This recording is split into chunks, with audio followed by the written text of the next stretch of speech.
1597 में अर्थात 9 मई 1540 को कुंभलगढ़ में हुआ।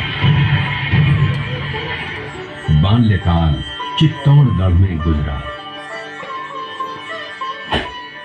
सन 1567 में अकबर ने जब चित्तौड़गढ़ पर आक्रमण किया तो मेवाड़ के प्रमुख सरदारों और सेना नायकों के आग्रह पर महाराणा उदय सिंह ने चित्तौड़गढ़ छोड़ दिया। अपने देश, कुल, गौरव और मातृभूमि की मर्यादा के लिए प्राण न्योछावर करने वाले योद्धाओं और ललनाओं से प्रताप ने न केवल सीख ली बल्कि ये घटना उनके जीवन का आधार बन गई। फरवरी 1572 को महाराणा उदय सिंह का देहांत हुआ। प्रताप की ज्येष्ठता और योग्यता को ध्यान में रखते हुए सरदारों ने उनको राजगद्दी पर आसीन किया। होली के दिन उनका गोगुंदा में राज तिलक हुआ। उस समय तक लगभग सभी राजाओं ने अकबर की अधीनता स्वीकार कर ली थी। एकमात्र महाराणा प्रताप ने अपना मस्तक अकबर के आगे नहीं झुकाया। प्रताप मुगलों से लोहा लेने की तैयारी में जी जान से जुट गए। 18 जून 1576 की सुबह हल्दी घाटी और खमनोर के मध्य एक मैदान में ऐतिहासिक युद्ध हुआ। महाराणा प्रताप की सेना गोगुंदा से हल्दी घाटी पहुंची, जबकि सेनापति मानसिंह के नेतृत्व में मुगल सेना ने हल्दी घाटी के ठीक नीचे मैदान में अपना मोर्चा जमाया। मुगल सेना के हरावल दस्ते द्वारा घाटी में घुसपैठ करने के प्रयास की प्रतिक्रिया स्वरूप महाराणा प्रताप की सेना मुगलों पर टूट पड़ी। प्रताप के हरावल सैन्य दलों का नेतृत्व पठान हाकिम हासूर कर रहे थे। भीलू राणा, जो राणा पूंजा के नाम से भी जाने जाते हैं, उनके नेतृत्व में भील आदिवासियों ने गोरिल्ला पद्धति से युद्ध करते हुए मुगलों के छक्के छुड़ा दिए।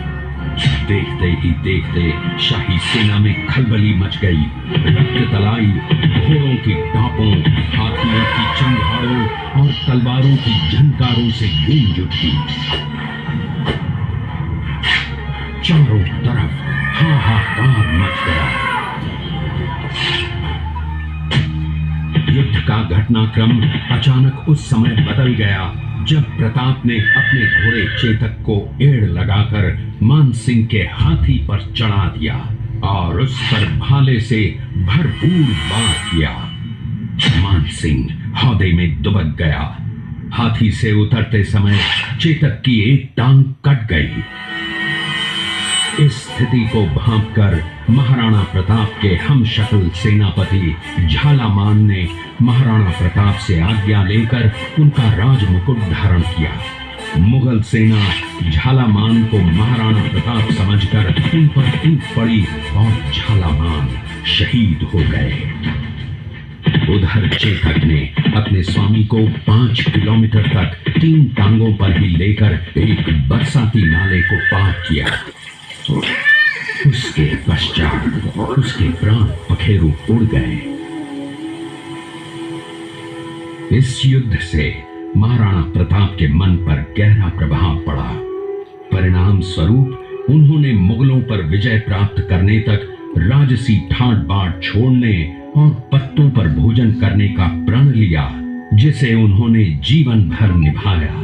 महाराणा प्रताप ने अपना सैन्य बल बढ़ाकर सर्वप्रथम अरावली पर्वत की घाटियों में बसे दिवेर पर चढ़ाई कर विजय प्राप्त की।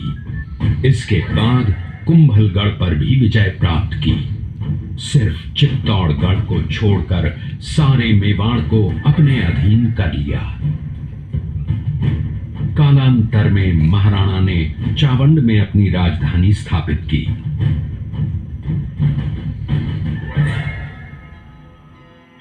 19 जनवरी 1597 को राणा प्रताप ने मात्र 57 वर्ष की आयु में इस संसार से प्रयाण किया।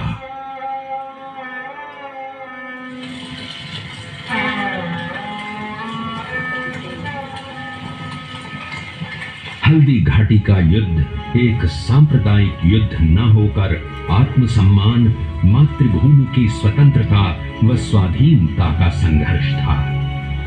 इसका प्रमाण ये है कि जहां पर अकबर की सेना के सेनापति जयपुर के राजा मानसिंह थे, वहीं पर महाराणा प्रताप की सेना के सेनापति काबुल के हाकिम खां सूर थे। महाराणा प्रताप स्वतंत्रता की वेदी पर एक ऐसा अंगारा था जो आत्मसम्मान व देश गौरव के लिए दिन रात जलता रहा, धधकता रहा और अंत में बुझकर भी उसने देश में ऐसा लौह भर दिया जिसकी प्रखर किरणों ने भारत माता को गुलामी की जंजीरों से मुक्त कराने के लिए सदा प्रेरित किया।